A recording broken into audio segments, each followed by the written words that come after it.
Hello.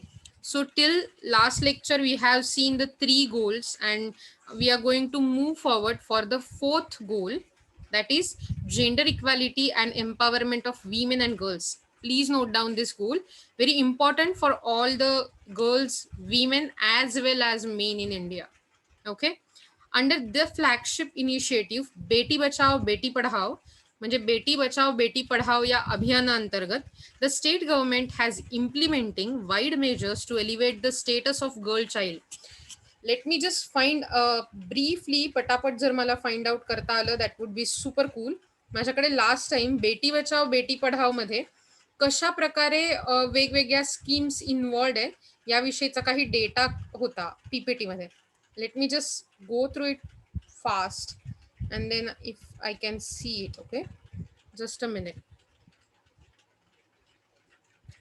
So Beti Bachao Beti Padhao हे अशा प्रकारचं एक आपण असं त्याला म्हणू एक अभियान आहे, ज्या अभियानांतर्गत मुलींचं म्हणजे स्त्रियांचं जे गर्भपात करतात कारण ती मुलगी आहे म्हणून, सो अशा प्रकारच्या गोष्टी टाळण्यासाठी म्हणून बेटी बचाओ बेटी पढाओ हे अभियान सुरू करण्यात आलं.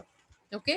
आणि हे खूप इंटरेस्टिंग फॅक्ट आहे की या अभियानांतर्गत बेटी बचाओ बेटी पढाओ अभियानात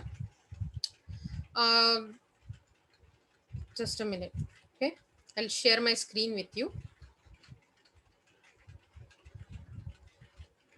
So you can see the बेटी बचाओ बेटी पढाओ. याच्या अकॉर्डिंगली आपण शक्य झालं तर ही व्हिडिओ नक्की बघू.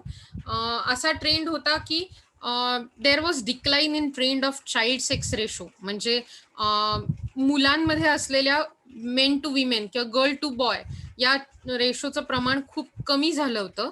1000 मुलांमागे म्हणजे 1000 मुलांमागे मुलींचं प्रमाण जन्मण्याचं कमी झालं होतं. ओके. तुम्ही जर बघितलं असेल तर 1991 मध्ये हे प्रमाण 1000 मुलांमागे 945 मुली जन्माला येत होत्या. 2001 मध्ये हे प्रमाण आणखीन कमी होऊन 927 इतकं झालं. 2011 मध्ये हे प्रमाण आणखी कमी होऊन 918 दॅट मीन्स 918 असं कमी झालं. That means there was increase in female foeticides. ज्याला आपण असं म्हणतो की गर्भलिंग चाचणी सोनोग्राफी करून बाळ मुलगी आहे की मुलगा आहे बघणं आणि एकतर पोटातच मारून टाकणं किंवा जन्मल्या बाळाला मारून टाकणं ती मुलगी आहे म्हणून. सो दॅट इज स्त्री भ्रूण हत्या असं म्हटलं जातं, फिमेल फेटिसाइड. सो याच्यासाठी बेटी बचाव असा क्रायटेरिया देण्यात आला. Okay, to improve the child sex ratio. त्यासाठी 22 जानेवारी 2015 ला prime minister Narendra Modi he started this अभियान ॲट पानिपत इन हरियाणा. कारण हरियाणामध्ये खूप मोठ्या प्रमाणावर हे फेटिसाइड दिसून येत होतं, ॲज वेल एज सगळ्या भारतात, महाराष्ट्रात सुद्धा मोठ्या प्रमाणावर हे दिसून येते. देर BBBP, that is Beti Bachao Beti Padhao, it is a combination of 3 ministries: women and child development, health and family welfare, human resource development. So बघा, हे महिला आणि बालकल्याण मंत्रालय, आरोग्य आणि कुटुंब कल्याण मंत्रालय आणि ह्युमन रिसोर्सेस म्हणजे मानवी संसाधन मंत्रालय. ओके, मानव संसाधन. सो ह्या 3 मिनिस्ट्रीचं कॉम्बिनेशन असलेली ही योजना होती. आणि त्याचं काय होती ती? To help remove the gender based discrimination and elimination, to protect a girl child and to provide the girl child with education and enabling her participation. Okay. So मी आता स्टेजेस आणि या गोष्टीतून जात नाहीये, पण याच्या अंडर कोणत्या वेगवेगळ्या योजना होत्या त्या मी तुम्हाला सांगायचा प्रयत्न करते. बेटी बचाओ बेटी पढाओ ह्याच्यासाठी काही टार्गेट ठरवली गेली होती, जसं की दरवर्षी 2 पॉईंट्सने sex ratio at the birth वाढवणं, gender differentials under 5 child mortality rate 7 points वरून 1.5 पॉईंट्स पर इयर अशा रेटने वाढवणं.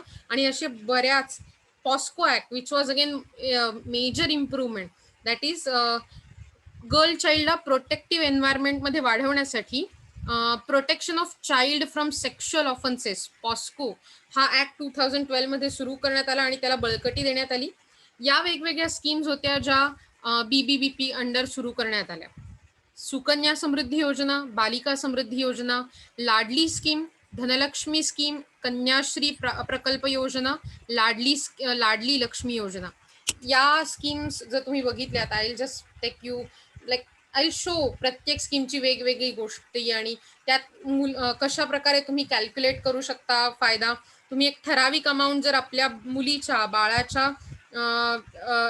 काय म्हणू पण त्याला बाळाच्या नावाने गुंतवायची असते आणि सरकार त्यात आणखीन भर घालून बाय द टाइम त्या मुलीचं ती मुलगी स्वतः ऍडल्ट बनते, 18 वर्षाची होते, तोपर्यंत एक लमसम अमाऊंट तिच्या शिक्षणासाठी, तिचं लग्न करायचं असेल तर त्या लग्नासाठी, या गोष्टींसाठी पालकांच्या हातात मिळते. सो अशा प्रकारच्या खूप वेगवेगळ्या योजना या BBBP अंडर सुरू करण्यात आल्या.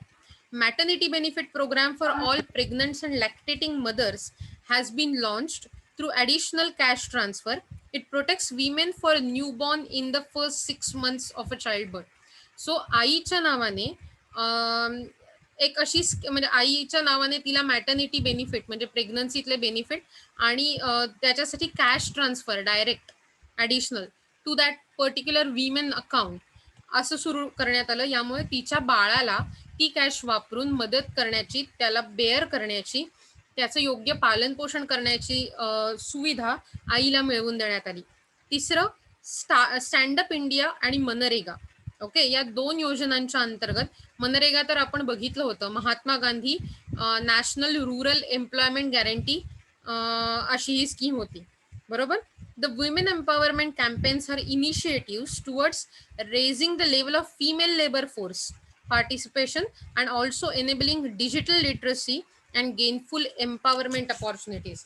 So या मनरेगा, स्टँडअप इंडिया या योजनांच्या अंतर्गत मुलींसाठी, स्त्रियांसाठी मोठमोठ्या लेबर अपॉर्च्युनिटीज क्रिएट करणं, त्यांना डिजिटल लिटरसी मिळवून देणं आणि त्यांना जास्तीत जास्त नवीन जॉबच्या अपॉर्च्युनिटीज मिळवून देणं, अशा योजना आपण 3 प्रकारच्या बघितल्या.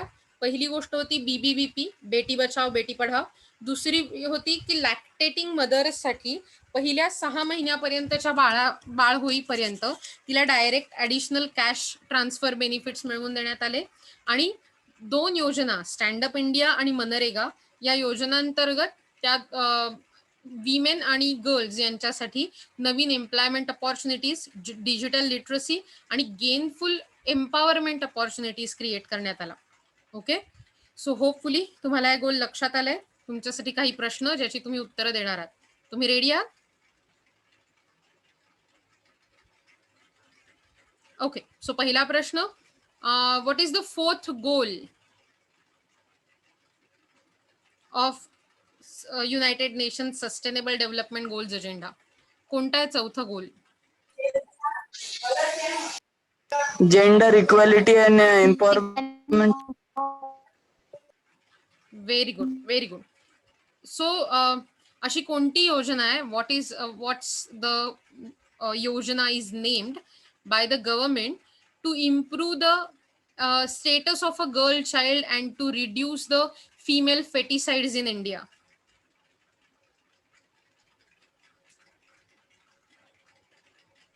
बेटी पढाओ. करेक्ट, बेटी पढाओ. करेक्ट, बेटी बचाव बेटी पढाओ, राईट. तुम्ही होपफुली हे सगळे डिटेल नीट लिहून घेतलेत तुमच्याकडे. तुम्ही ऑलरेडी सरांचं मीटिंग मध्ये ऐकलंय, राईट. तुमच्या एक्झाम बद्दल तुम्हाला लक्षात आलंय तेव्हा काय काय सांगितलं ते सरांनी सगळ्यांना? Okay, so how many months after the child birth the mother gets additional cash transfer to protect the women and child and to nourish it? 6 months. Very good. 6. Very good. What are the 2 schemes that help women empower their job opportunities, labor force participation and to improve their digital literacy? Stand Up India and Manrega. Very good. Stand Up India आणि MNREGA. So hopefully आता असं विचार करा, तुम्हाला जर note लिहायला आली gender इक्वॅलिटीवर तर तुम्ही हे सगळं लिहूच शकता. जेंडर इक्वॅलिटी आणि empowerment of women and girls, goal 4. किंवा जर तुम्हाला असं विचारलं की एक्सप्लेन द SDGs, मोठा प्रश्न, तरी तुम्ही ते लिहू शकता, बरोबर आहे की नाही. The next one is SDG 9 goal 5. that is strong infrastructure, sustainable, inclusive industrialization and promote innovation. लिहून घ्या बरं हे तुम्ही. strong infrastructure, sustainable, inclusive industrialization and promote innovation. हे गोल झाल्यावर मागचं गोल 4 आणि गोल 5 याविषयी हे SDG 9 आहे आणि SDG जे आपण मागे बघितलं दॅट वॉज SDG 5 आणि SDG 9 याच्याबद्दल मी तुम्ही जे वहीत लिहिलंय ते चेक करणार आहे. Okay, so the objective of Digital India is to build a society which is digitally connected by focusing on broadband, highways, mobile connectivity, internet and e-governance. So असा विचार केला तर या डिजिटल इंडियाचा काय उद्देश होता तर लोकांना डिजिटली कनेक्ट करणं, त्यांना ब्रॉडबँड पुरवणं, हायवेज पुरवणं, मोबाईल कनेक्टिव्हिटी आणि त्यातून ई गव्हर्नन्स साधणं, म्हणजे गव्हर्नमेंटची जी कामं मोठ्या रांगेत प्रचंड एका टेबलावरून दुसऱ्या टेबलावर फाईल नाचवत करायला लागतात ती नाही करायला लागणं, सगळं डिजिटली होणं. So the Bharat broadband network limited, लक्षात ठेवा महत्वाचं नाव आहे, the Bharat Broadband Network Limited has provided high-speed connectivity to 18,434 local villages council. Village councils म्हणजे पंचायत, ग्रामपंचायत. भारत ब्रॉडबँड नेटवर्क लिमिटेड या ऑर्गनायझेशनने हाय स्पीड नेटवर्क कव्हरेज जवळजवळ 18,434 गावांपर्यंत पोहोचवलं. The new manufacturing policy aims at raising the manufacturing target from 16% of GDP to 25% by 2025. So 16% 25% आपलं manufacturing वाढवणं, industrial growth वाढवणं, थोडक्यात आपलं उत्पादन वाढवणं, हे टार्गेट 16% 25% बाय 2025 पोहोचवणं असं आहे. Due to the make in India programme, हा नवा प्रकारचा programme make in India. I don't know तुम्हाला मेक इन इंडिया बद्दल पुढे खूप इन डिटेल माहिती आहे आणि आपण त्यावेळी मी जसं म्हटलं तुम्हाला काही ॲडिशनल डिटेल माझ्या PPT मध्ये आहेत, आपण ते नक्की बघूया. पण मेक इन इंडिया या प्रोग्राममुळे काय झालं की आपण स्वतः ज्या गोष्टी पूर्वी इम्पोर्ट करायचो त्या गोष्टी आपल्या देशात बनवा आणि एक्सपोर्टेबल क्वांटिटी म्हणजे अतिशय चांगल्या क्वालिटीचं बनवा, अशा तऱ्हेची ही योजना होती. त्यासाठी FDI म्हणजे फॉरेन डायरेक्ट इन्व्हेस्टमेंट घ्यायलाही पूर्ण वाव होता. त्यासाठी सरकार स्टार्टअप इंडिया मुवमेंट सुरू करत होतं. So FDI inflows a high tech and global manufacturing hub is being developed in India. म्हणजे मेक इन इंडिया आणि नवीन इन्व्हेस्ट इंडिया नावाचे जे 2 नवीन अप्रोचेस आहेत, जे 2 नवीन स्कीम्स आहेत, त्याच्या थ्रू आपल्याकडे मोठ्या प्रमाणावर कॅपिटल क्रिएशन करून भारताला एक high tech and global manufacturing hub बनवण्यासाठी प्रयत्न सुरू आहेत. Okay, the third one is Pradhan Mantri Mudra Yojana provides easy credit ranging between 50,000 Indian rupees to 1 million and is provided to small scale business entrepreneurs. म्हणजे जे छोटे बिझनेसमन आहेत त्यांना या प्रधानमंत्री मुद्रा योजनेच्या अंतर्गत सहज लोन मिळावं म्हणून 50,000 पासून 1 million म्हणजे 10 लाखापर्यंतचं लोन मिळवून दिलं जातं रुपयांमध्ये. ओके, प्रधानमंत्री मुद्रा योजना हे पण तुम्ही फॅक्टर मेन्शन केला पाहिजे.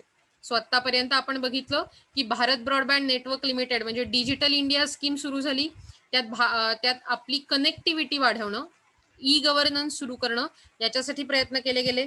भारत ब्रॉडबँड नेटवर्क लिमिटेडने 18,434 लोकल विलेजेस काउन्सिल्सना वायफाय म्हणजे हाय स्पीड कनेक्टिव्हिटी प्रोव्हाइड केली.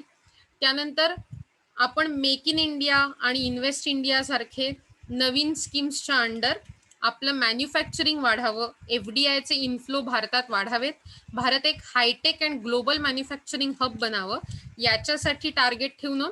हे टार्गेट आपण आपलं मॅन्युफॅक्चरिंग 16% 25% वाढवणं बाय 2025 असं आहे.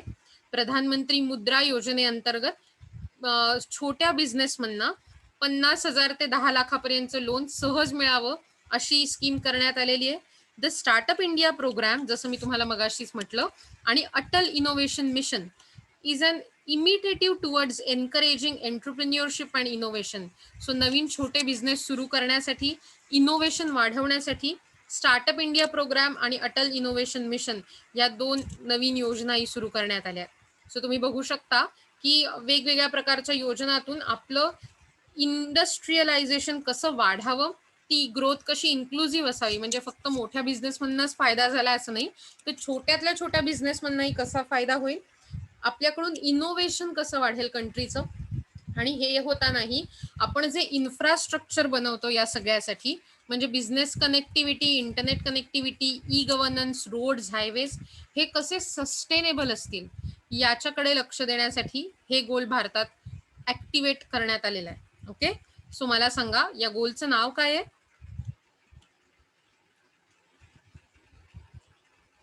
आणि आपापले कॅमेरे पण उघडा म्हणजे मला दिसेल. ओके, सांगा मला या गोलचं नाव काय आहे?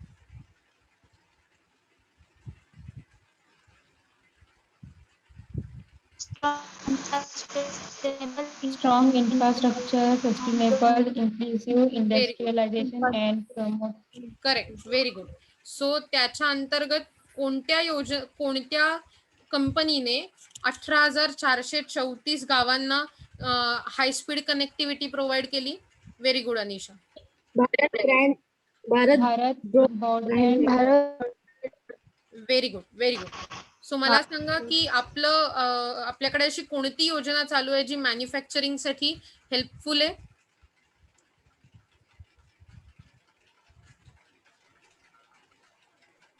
Make in India. Make in India, correct. कोणत्या योजनेअंतर्गत छोट्या बिझनेसमॅनना खूप पटकन क्रेडिट मिळावं, खूप पटकन लोन मिळावं हे डिनोट करण्यात येतं?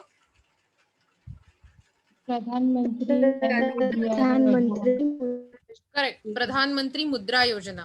किती क्रेडिट देण्यात येतं? Between 50,000.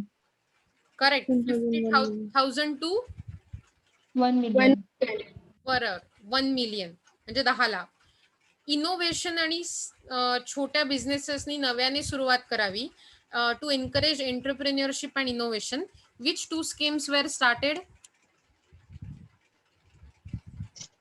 Startup India program and innovative mission. Very good, very good. Startup India program and Atal Innovation Mission. So hopefully तुम्हाला हे गोल लक्षात आलाय. दाखवा मला आता तुम्ही काय काय लिहिलेत ते. Open your cameras and show me.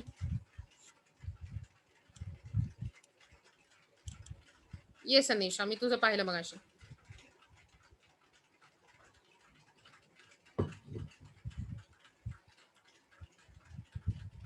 Good Arbina, very good, great. Prachi पण हे छोटंसं होतंय बरं का, थोडं मोठं. Okay, Prachi Mapdi, great. दुसरं पेज पण दिसलंय मला अर्बिना. बस इतक्याच लोकांनी लिहिलंय, बाकीच्यांना कंटाळा आलाय? अटेंडन्स लावताना कंटाळा येतो का आपल्याला? नाही येत बहुतेक, नाही का?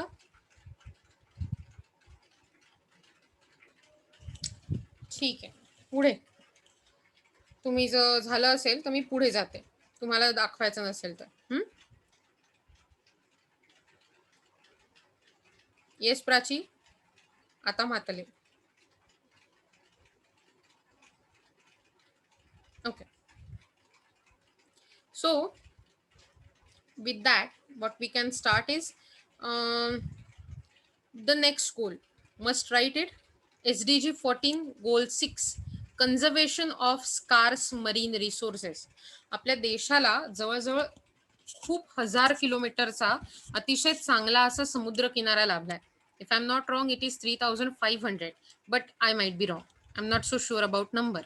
बट आपल्या देशाला खरंच खूप मोठा किनारा लाभलाय आणि त्यामुळे आपल्या देशाच्या बॉर्डर्स जशा सुरक्षित करणं गरजेचं असतं, त्याच्या बरोबरीनेच ह्या समुद्राचं रक्षण करणं, त्या समुद्रातून आपला फायदा करून घेताना त्या समुद्राचं नुकसान न करणं, समुद्रातले जीव, याच्यासाठी conservation of scarce marine resources याचा विचार केलाय. असा विचार करा, आपल्याकडेच मध्यंतरी 26 जानेवारीच्या दिवशी तुम्ही बघितलं ग्रामपंचायत नाही, नगरपंचायतीच्या समोर एक आंदोलन सुरू होतं. LED वापरून मासेमारी करणाऱ्यांच्या विरोधात हे आंदोलन होतं. कुणाला आठवतंय का याबद्दल? हो मॅम. करेक्ट. का होतं जायद हे आंदोलन? ते रत्नागिरीचे जे फिशरमॅन असतात ना, ते म्हणजे एक मोठी बोट असते, त्यामध्ये एलईडी लाईट असते, म्हणजे एक एलईडी लाईटची किंमत 1 लाख काय 10 किंवा 10 लाख असते. असा ती एलईडी लाईट फोकस म्हणजे पाण्यात फोकस करून मासे ते क्या बोलते वो उसकी तरफ मतलब आकर्षित होते, मतलब वो हाँ, लाइट की तरफ। और बरोबर. फिर जो दूसरे पास में जो 2-3 बोट्स रहते, वो फिर वो वहां पे जाला मार के फिशिंग करते, जिसकी वजह से जो जो बैलेंस है एक नेचर का, वो कहीं ना कहीं वो बिगड़ रहा है, जिसकी वजह से जो यहाँ के जो फिशरमैन है, नॉर्मल जो हरने पाँच के जो फिशरमैन है बानकोट विनकोट के, उनको फिश ही नहीं मिलती उतनी, व्हेरी गुड, व्हेरी जिससे गुड. उनका कॉस्ट ने जो कॉस्ट मतलब एक जो हरने की जो बोट है या 5 की बोट है, उनको एक ट्रिप के 6 दिन बाद बोट किनारे पे वापस आती, तो एक ट्रिप के 1 लाख रुपए लगते। ओ तो माय 1 गॉड. लाख रुपए की फिश नहीं मिली तो वो घाटे में रहते हैं एक्चुअली। हाँ, डेफिनेटली आप सही बोल रहे हो, बहुत ही, और बहुत ही इन्फॉर्मेटिव था. थँक यू जायद. तो जैसे की जायद ने बोला की तुम्ही जेव्हा मासेमारी करायला जाता, त्या प्रकारचा एलईडी लाईट वापरून तुम्ही माशांना आकर्षित करता, पण खूपदा हेही लक्षात घेतलं पाहिजे, एकतर सगळ्यांनी मासेमारी करायची, एका माणसाने मासेमारी करायची नाहीये. दुसरी गोष्ट म्हणजे जेव्हा मासेमारी केली जाते, तेव्हा अशा प्रकारच्या मासेमारी करण्यात खूपदा फक्त आत्ता मासे मारायचे, ते आत्ता मारले पाहिजेत की नाही याचा विचार न करता, खूपदा त्याला मला माहिती नाही, पण त्याला एक अशा प्रकारची मासे जेव्हा नवीन त्याला आपण असं म्हणतो नवीन जन्माला घालतात, तर त्या प्रकारचे मासे, त्यांची अंडी, त्यांचे छोटी म्हणजे ज्याला असं म्हणतात, मला एकदम वर्ड नाही आठवत आहे आता, पण की तिचे बेबीची छोटी पिल्लं असतात, किंवा ती प्रेग्नंट असू शकते, तो मासोळी जी असते ती, बरोबर. आणि तुम्ही जर तिला कॅच केलं त्या काळात, तर त्या कॉट माशाची जी पिल्लं असतात, एक तर ती मरतात, नवीन मासे त्या समुद्रात जन्माला येऊच शकत नाहीत अशा वेळी. आणि आपण असा विचार करतो की अरे मी मासे मारून किती मरणार, बाकीचे होतील, तर असा प्रत्येक जण विचार करत असतो. म्हणजे आपण अख्खच्या अख्खं जे कल्चर आहे ते डॅमेज करतोय. कल्चर म्हणजे संस्कृती नाही इथे म्हणते मी, कल्चर म्हणजे नव्याने निर्माण होणारी प्रजाती, ती पूर्णच्या पूर्ण डॅमेज होऊन जाते. त्याला ओके, आय चेक की ती प्रेझेंटेशन का नाही ओपन होते, पण सो तुम्ही लक्षात घ्या की या बाबतीत म्हणून अशा प्रकारचं गोल हे गरजेचं असतं. एकच सेकंद द्या मला, मी तुमच्या प्रेझेंटेशनची शेअरिंग लिंक उघडते.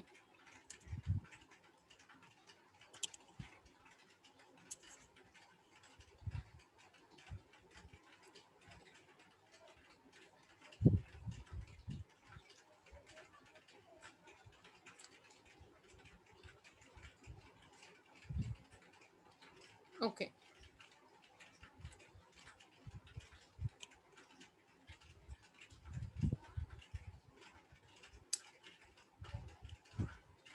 आता बघा बरं, सगळ्यांसाठी मी टाकते. थँक्यू अनिशा, मला सांगितल्याबद्दल, मी विसरून गेले होते त्याच्याबद्दल. तुम्हाला लिंक पाठवल्यात मी, म्हणजे एकच आहे, दोन्ही सेमच लिंक आहे, फक्त मी ती पाठवली आता. सो तुम्ही जर बघितलं तर several strategies are introduce to realise blue revolution in India. Blue revolution, जर समजा तुम्ही शुभ्र म्हणजे काय त्याला व्हाईट रिव्होल्युशन म्हटलं तर ती दुधासाठी केलेली होती. त्याच्यानंतर ग्रीन रिव्होल्युशन हे ॲग्रिकल्चर मधलं प्रोडक्शन वाढवण्यासाठी केली होती. तर ब्लू रिव्होल्युशन ही conservation of scarce marine resources, marine research promotion आणि eco friendly marine industrial and technological base याच्यासाठी सुरू करण्यात आलेली मूव्हमेंट आहे blue revolution in India. Okay, this include मी म्हटलं तसं marine research, eco friendly marine industrial and technology base, and the national fisheries action plan. म्हणजे योग्य प्रकारे कशा प्रकारे फिशरी झाली पाहिजे, त्याचं प्रोडक्शन तर वाढलं पाहिजे पण त्याचा एन्व्हायरमेंटवर इम्पॅक्ट कमी झाला पाहिजे, या दृष्टीने प्लॅन आखले गेलेत या ब्लू रिव्होल्युशन इन इंडिया अंतर्गत. The coastal ocean monitoring and prediction system helps to track pollution level along the coast lines. जर कोस्टल ओशन मॉनिटरिंग आणि प्रेडिक्शन सिस्टीम असते, ती आपल्याला पोल्युशन लेवल ट्रॅक करायला मदत करते कोस्ट लाईनचा वापर करून. Also the online oil spill advisory system enhances the effectiveness even of prohibiting marine oil spills. म्हणजे जेव्हा मोठमोठी जहाजं ही समुद्रातून प्रवास करत असतात तेव्हा त्यांच्यातून ऑइल स्पिल होत असतं आणि ते मोठ्या प्रमाणावर जर झालं तर त्यात ते होऊ नये, ते प्रोहिबिट करावं, त्याचा इफेक्टिव्हनेस कमी व्हावा, यासाठी अतिशय efficient system of the online oil spill advisory system ही सुरू करण्यात आलेली आहे. Okay. Port connectivity, port linked industrialisation आणि coastal community development are also being pursued. म्हणजे एक पोर्टचं, एका बंदराचं दुसऱ्या बंदराशी असलेलं कनेक्शन, त्याच्या बरोबरीने त्या पोर्ट रिलेटेड जे इंडस्ट्री असतील त्याचं नव्याने तिथे पुनर्वसन करणं आणि कोस्टल कम्युनिटी डेव्हलपमेंट म्हणजे कोस्टल एरियात राहणाऱ्या लोकांची डेव्हलपमेंट करणं, याच्यासाठी सुद्धा या गोलमध्ये काम केलंय. The Sagarmala project. Okay, Sagarmala. The Sagarmala project is focused on improving port connectivity. So Sagarmala project हा त्याचा पोर्ट कनेक्टिव्हिटी वाढवण्यासाठी केलेला एक खूप मोठा प्रोजेक्ट सुरू केलेला आहे आपल्या देशात या रिसेंट 2-3 वर्षांमध्ये. ओके. सो लक्षात घ्या, आता आपण काही महत्वाच्या गोष्टी बघितल्या ज्या तुम्ही नोट डाऊन करणं अपेक्षित आहे. त्यात मी अंडरलाईन करते, प्लीज नोट डाऊन करा. Blue revolution in India. Okay. त्याच्यानंतर यात काय काय आहे हे बघताना हे तुम्हाला लिहायला लागेल. It include marine research, eco friendly marine industrial and technology base and national fisheries action plan. बरोबर. याच्या बरोबरीने आपल्याला लिहायला लागेल की coastal ocean monitoring and prediction system बद्दल, जी पोल्युशन लेवल नोट डाऊन करते कोस्टल एरियाच्या अलॉंग. त्याच्या बरोबरीने दुसरा डिटेल आहे the online oil spill advisory system, oil spill कमी करण्यासाठी. आणि the next one is Sagarmala, पुन्हा माळा म्हटलं मी चुकून, Sagarmala project. Okay. It focused on improving port connectivity, त्याच्या बरोबरीने पोर्ट लिंक इंडस्ट्रियलायझेशन आणि कोस्टल कम्युनिटी डेव्हलपमेंट. तुमच्या लक्षात आलेत हे मुद्दे? तुम्ही होपफुली हे कुठेतरी जॉट डाऊन करून ठेवताय असं मला वाटतंय. तुम्ही मला नंतर ते दाखवाल अशी मी आशा व्यक्त करते आणि पुढच्या मुद्द्यावर जाते. ओके. सो पुढचा मुद्दा आपला असा आहे SDG goal 17, SDG 17 that is goal 7. Strengthen the global partnership for sustainable development. Consistent policies for opening up FDI inflows into the country are being implemented. म्हणजे आपल्या देशात FDI फॉरेन डायरेक्ट इन्व्हेस्टमेंट वाढावी आणि त्याच्या थ्रू आपल्याकडे जास्त credit system तयार होऊन आपलं कॅपिटल क्रिएशन वाढावं, ज्यामुळे मोठ्या प्रमाणावरचे चांगले प्रोजेक्ट निर्माण करणं शक्य होईल, हे प्रयत्न करण्यात आले. Enhancing development cooperation with neighboring and other countries of global south brings Indian innovation and expertise at the service of these nations. For example, launching of South Asia satellite will help in sharing valuable data with these countries. म्हणजे थोडक्यात south Asia satellite सारखा help global south नेशननी किंवा Asian countries, south Asian satellite आहे. बरोबर. So त्या सॅटेलाइटने ह्या सगळ्या countries पर्यंत डेटा पोहोचवणं, जर समजा डिझास्टर असतील तर त्या डिझास्टर्सची माहिती आधी मिळवणं, इनोव्हेशन साधणं, नवीन बिझनेससाठी कनेक्टिव्हिटी निर्माण करणं हे शक्य होईल. पण हे शक्य एका देशाला होणार नाही, तर त्यासाठी ग्लोबल पार्टनरशिप, अनेक देशांच्या पार्टनरशिपची गरज आहे. For increasing domestic resource mobilisation, GST, direct tax reforms, agenda is finalised. हे पुस्तक थोडं जुनं आहे, तर आता तुम्ही बघताय की या प्रकारचे डोमेस्टिक रिसोर्सेस वाढवण्यासाठी, म्हणजे देशातल्या देशात आपलं प्रोडक्शन आणि इन्कम वाढवण्यासाठी, रिसोर्स मोबिलायझेशनसाठी GST, नवीन डायरेक्ट टॅक्सचे रिफॉर्म्स, अशा प्रकारचा अजेंडा फायनलाइज करण्यात आलाय, तो वापरलाही जातोय. Swachh Bharat cess has also been levied for mobilizing resources for the Clean India campaign.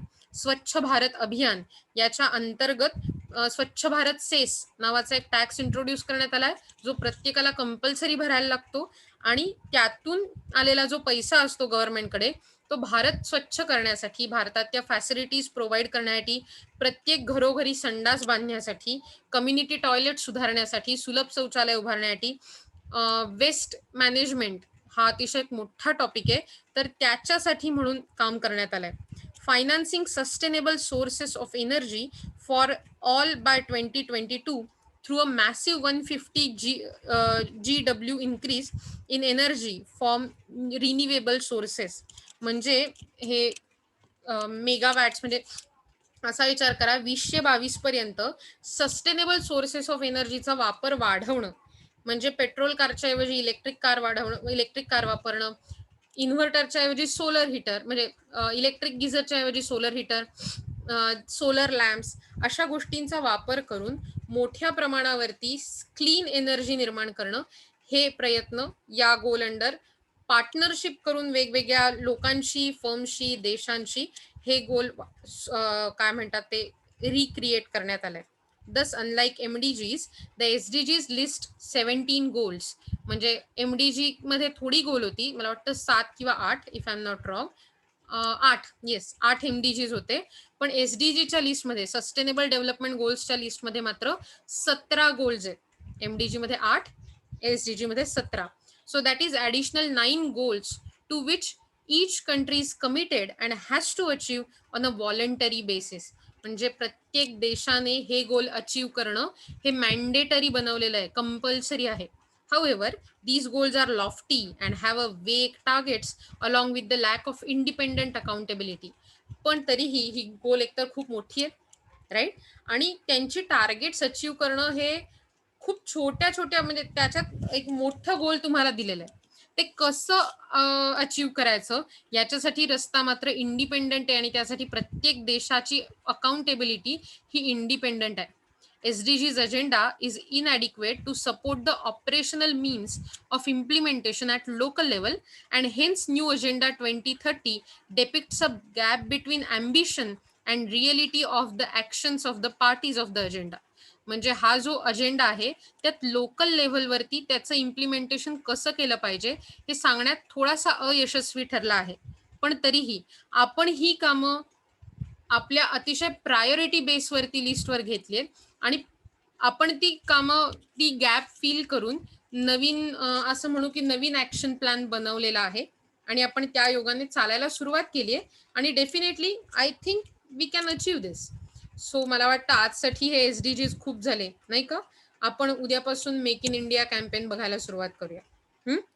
So उद्या तुम्ही येताना माझ्यासाठी एक गोष्ट करायची, मेक इन इंडियाची 7 पॉइंट मधली माहिती काढून आणायची. काय करणार आहात तुम्ही? मेक इन इंडिया कॅम्पेन वरती 7 पॉइंट्सची माहिती काढून आणायची. ओके, उद्या आल्या आल्या मी पहिली ते चेक करणार आहे. तुम्हाला लक्षात येतंय काय करायचंय? काय करायला सांगितलंय मी तुम्हाला?